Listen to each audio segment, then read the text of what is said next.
What's up guys, today I'm going to butcher the PCV system on my LS4. Let's do it. Alright, real quick, under the hood of my LS4 Impala, you'll notice it is mounted transversely, which means it's sideways, so it's front wheel drive. Moving on, here is our very simple PCV system. This hose down here running into the PCV port on the back valve cover or the right side of the engine, loops around up into our catch can and then back out of our catch can down into the intake manifold, right? Simple as that. Well, so why am I doing this? Let me show you. Here's our little catch can. Honestly, there's probably 12 ounces, maybe a little more in that little can there. Obviously, the hoses aren't tight because we're getting kind of the banana milkshake look because of the condensation, because it's cold here. Anyway, so this is all used oil. It's obviously getting sucked out of the valve cover from the vacuum pulling from the manifold, and this is retarded. This is a lot of used oil that gets sucked up and now can't be used. So we're going to end up moving where the PCV pulls from, so not back there by the valve cover anymore. We're going to move it to the oil fill. I'll show you what I'm talking about. Some of you might be asking, well Jess, what are you talking about? That doesn't make any sense. Well, here's what I'm talking about. So we're set up factory style, minus the addition of the oil catch can. Otherwise, that's all factory, set up the way it's supposed to. We have our excess pressure vent. Yes, this is pressure. This is a vent being pulled, gets dumped back into the intake hose before the throttle body. And I have oil fill cap off. You're going, oh, there's no vacuum. What are you talking about? That won't work. Well, tell you what. Here's just a regular scrap of grocery bag that I tore apart. Obviously, engine running, oil cap off. And if you watch, if I set that over the hole there,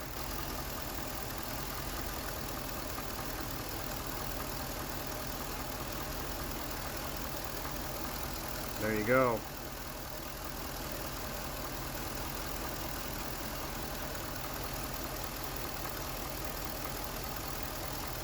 There is vacuum there.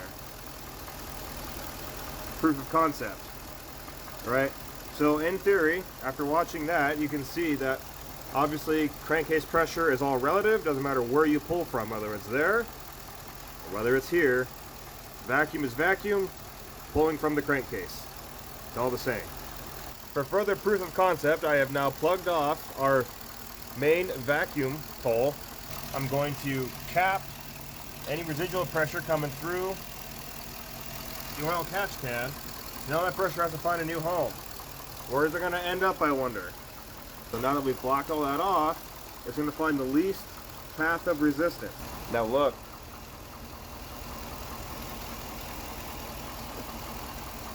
Now it's not being sucked in, now there's pressure. There you go.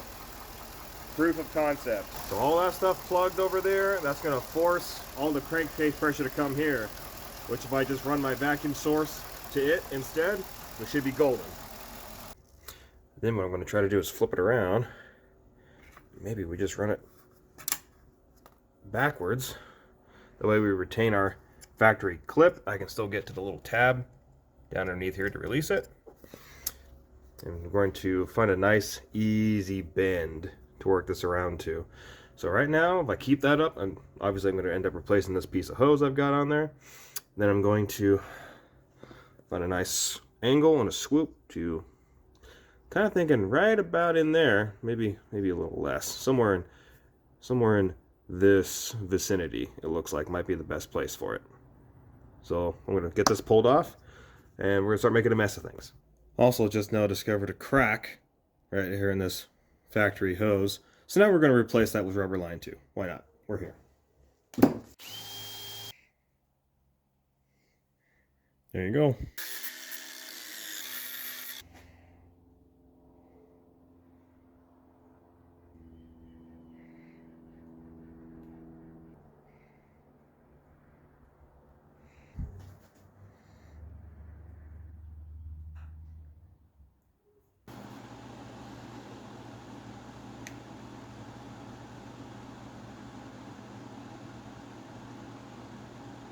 Here we are, all installed. You can see it should be pretty well attached. Went ahead and got the hose to length. You can see just run around up there to the port on the manifold. Just gonna Just gonna put that guy on there till it's snug. And then for now, we've got that port on the valve cover back there for the original PCV is still hooked up to this hose here, and then it's just capped on the other end of the oil catch can. So with that done, let's fire this thing up and see how we did. All right, something I did not expect was apparently pulling that much vacuum at this port that we've added here actually pulls back through the intake, through this excess or access, because before that PCV was where the vacuum source was coming from, and this was an extra. This was a extra pressure that would bleed off into the intake. Whereas now that this is here, this is pulling from here and from the excess port. So that's interesting. I'm going to add a fuel filter in line here quick, just so I can get a visual to see what's going on in there. Okay. So catch can plugged. Our excess is hanging loose right now, but we're capped down here. And we have our new port in line to our manifold here. You can kind of see what's going on in the fuel filter. So far, I'm not seeing anything. Can't believe how much vacuum this thing pulls. It's insane. You should be able to see that. It looks like that filter is catching some residue already. Maybe just condensation from the vapor. Something I've noticed, as you can see in the video there, you should be able to tell that everything is, the PCV is hooked up in traditional fashion, including the catch can at this point. But if you know LS engines at all, you know, listen closely, when you shut off the engine, one more time, that poof, right at the very end when you shut the engine off, any run time at all, you hear the poof. Now what I've confirmed is that is actually excess crankcase pressure escaping out of the vent port, out of that front facing valve cover, that feeds back into the intake tube. I pulled that vent hose off and I felt the pressure come out of there once I shut the engine off. So I know that's what's happening. I'll have to show you what we're going to do to fix that once we change the PCV system around. Alright, so since we know that this originally was excess pressure, because vacuum was being pulled back there into the intake, now that we've moved the vacuum here to our new port, this port, which was excess pressure, is now also vacuum. So that pressure has nowhere to go. So what we're going to do is we're going to reuse our factory hose here. But this time what we're going to do is we're going to tie into this hose here, going back to the PCV valve, the original PCV valve, or PCV hookup, I guess. And we're going to put a Y in here to tie these two hoses together. And what we're going to do is, between the Y and this hose, we're going to put a one-way valve. That way, when this is under vacuum, it's going to keep that valve shut. But once that pressure needs somewhere to go, like when the engine is off, it's going to push that valve open and allow the excess pressure back into the intake. Check it out. All right, let me bring you in for a quick recap. So, our old PCV port is now going through this filter just temporarily and into our Y, which feeds directly into our now vacuum into the front face valve cover. Our vacuum source is pulling from PCV to the intake manifold here at the oil fill neck, and our Y is off to our one-way valve, which will not allow vacuum to be pulled this direction through the T. What's going to happen here is, under pressure, i.e. when the engine isn't running and pulling vacuum this away, pressure is going to escape this valve cover and shoot down the one-way, going back into the intake, which is just set up here temporarily. So now we're going to fire it up and see what happens. See if this works. All right, now as you can see, I've got it set up the new way for the PCV the way I had it. But now listen when I shut it off.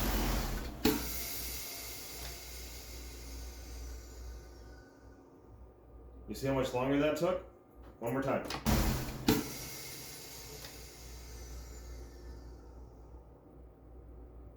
Like 4 times longer than with it the other way. So what that means here is that excess pressure has nowhere to go. It has to find its way through the system to release that excess pressure. Let me show you how we're going to fix it. Not quite working out the way I'd hoped. So, here we are. Pulling vacuum from our vacuum port in our manifold, tucked it nice and around into our filter. It's tough to see, but the arrow is pointing that way. So we're pulling from our oil fill neck. We routed our vent back to our intake hose, so now it's pulling fresh air, and it is cool to the touch, I can feel it. And then we just have our old PCV port plugged for the time being until I have the patience and the time to cap it off nice. And we're going to leave the filter in place for now as kind of a visual. I have flushed it out with brake clean to get any pre-existing oil residue out of it. And if we come in here and shut the key off,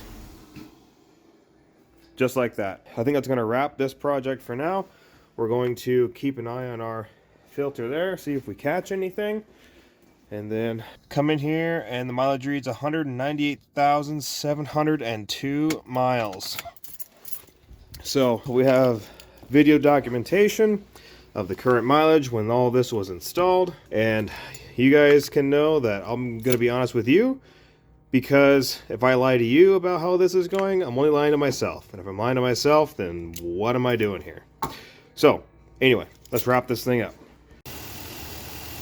All right. First trip after the PCV setup, about 8 miles to work. Looks like there is some residual oil in there already. There's a couple of drops in there, it looks like. So I guess we're just going to keep an eye on it and see how we do. Alright guys, as promised, here's some of the method to the madness I was referring to earlier in the video. Appreciate you for sticking around for this part too. That means a lot to me.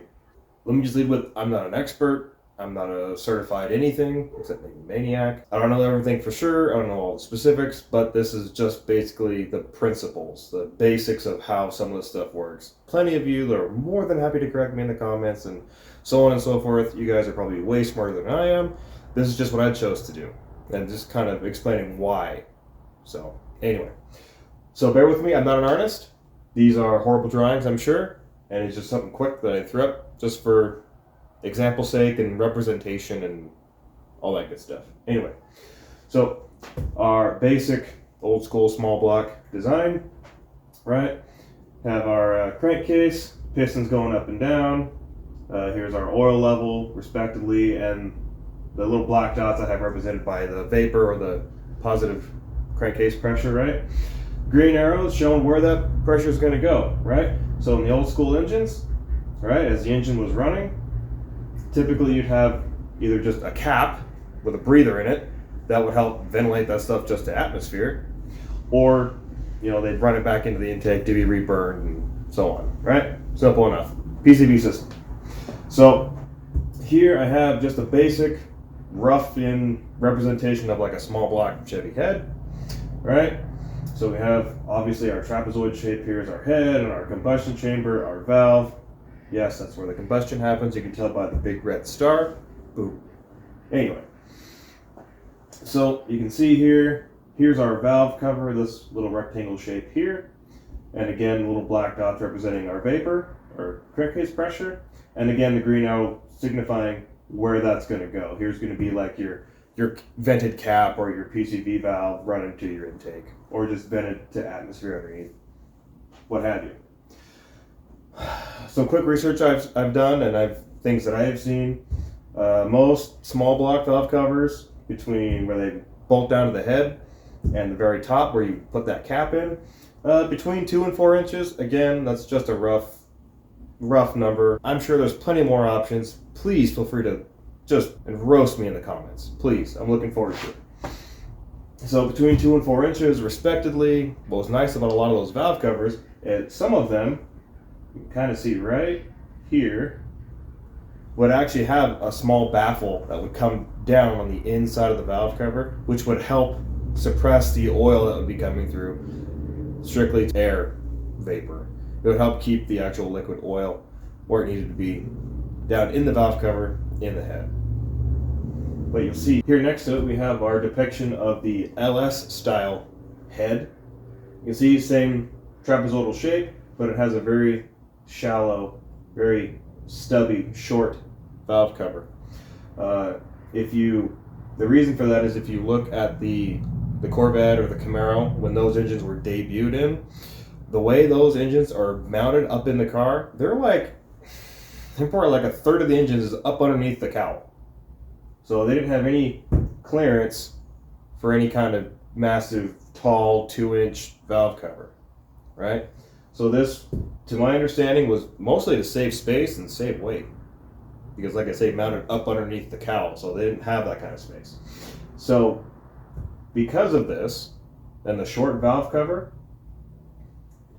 when the PCV is active and the engine is running, it's much, much easier for that system to draw the oil in, because it's that nipple, again, respectively, is so much closer to the valves and the rockers, which is able to get more oil and vapor as well. So, to my understanding, to the research I've done, and what I've seen in all my LS cars that I've had and worked on, they all have this problem, mostly because of this. That's not to say GM didn't have a baffling system in the valve covers and they've updated certain things, which is good. But I've seen in my personal experience, even with the updated GM valve covers, not some cheap Chinese knockoff, that I'm still getting oil in places it shouldn't be, i.e. the intake or even the catch can. The whole thought of a catch can is a band-aid to a much bigger problem. By the book, my Impala calls for a 5,000 mile interval for the oil change. I change it every 3 because I'm anal like that. And I use very good oil that I've done research on and I've seen and experienced all good things with, right? And I drive this thing really nice.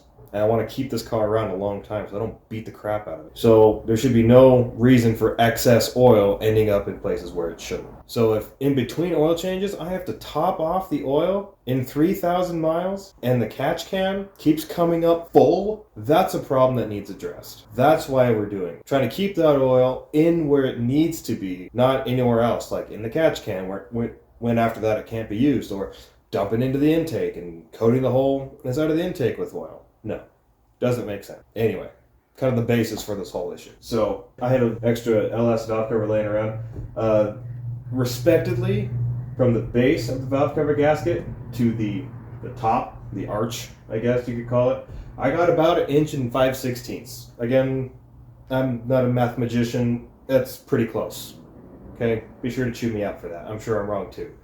But that's pretty close. So again, brings that PCV valve or that PCV access, that baffling, much closer to the action that's taking place. So my solution to this, and something I've been working on for a while, just trying to figure this out. This is kind of a trial run. Because like I said, I'll probably implement this on other cars if this system works out. So essentially, what we've done, we have our valve cover laid out flat here. We have our oil fill neck and our cap, as you can see. Obviously, this isn't to scale. It's not perfect. Bear with me. It has to be out of proportion. That's easier seen for you guys. So again, our 1 inch and 5/16 from the base to the top of our valve cover, and then from the top of our valve cover up to the top of the oil fill neck, not where the cap is, but just at the top of the fill neck. It is about 5 inches. It's real close, maybe just shy. That's an additional 5 inches from our 1 and 5/16. So where I've got our port added to the fill neck is from about the top of the valve cover to about center of the nipples, right about 4 inches. So we've picked up that much clearance, I guess you could call it clearance, or that much more distance. That way it's that much harder for that oil to get up into the fill neck and then pulled through that port. I know typically in laterally mounted, not transversely mounted engines, they lay back slightly. So the front of the engine is mounted just higher than the back. So that takes that needs taken into account as well.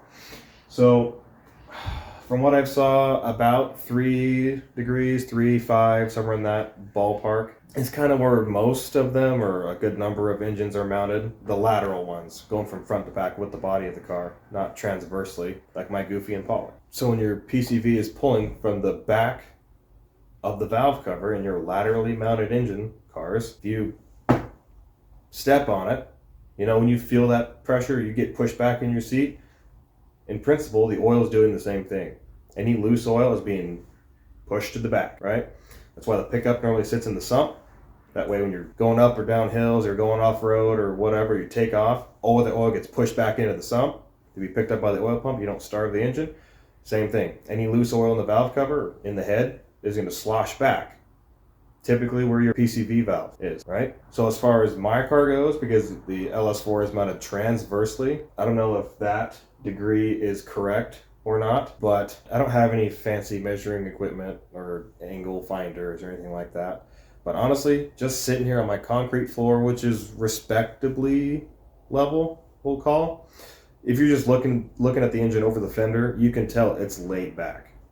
Well, how do I know that? Well, if you ever looked at one of these engines, they are pretty darn symmetrical as far as left and right. Now, what I can tell is I'm looking at the same points on the front facing at the core support, and the rear facing head, or at the firewall in my case, and I can noticeably tell that the coil pack mount is noticeably lower on the rear head. Just looking at that, and from both sides I can tell it is laid back just a little bit, even in a transverse situation.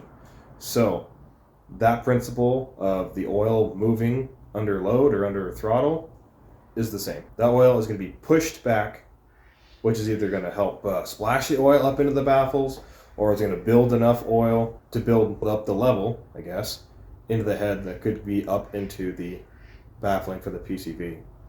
So that is kind of, I want to say briefly, why I think the way I do and why what we've done here makes sense to me. If you guys have any comments, concerns, questions, please let me know. I'd love to hear from you guys. Any of this helped you in any way, or if this is something you find entertaining or fun, please let me know. I'd love to do more stuff like this. I just need to hear from you guys. I really don't hear much. I've got a couple of nasty comments from some of the shorts, but that's really about it. Please let me know what you guys think. If I'm just some idiot who doesn't know what he's talking about, or something I've said has been super helpful and something you're trying to do, whatever. Let me know. Promise if you get a hold of me, I'll be happy to get a hold of you. Anyway, let's wrap this thing. Alright guys, that just about does it. Finally got the PCV butchered on our LS4 here. Stay tuned to see what happens. We'll touch base again here. Probably about the next time for the oil change, unless something dramatic and exciting happens. So until then, stay tuned for next time, and we'll see you on the next one.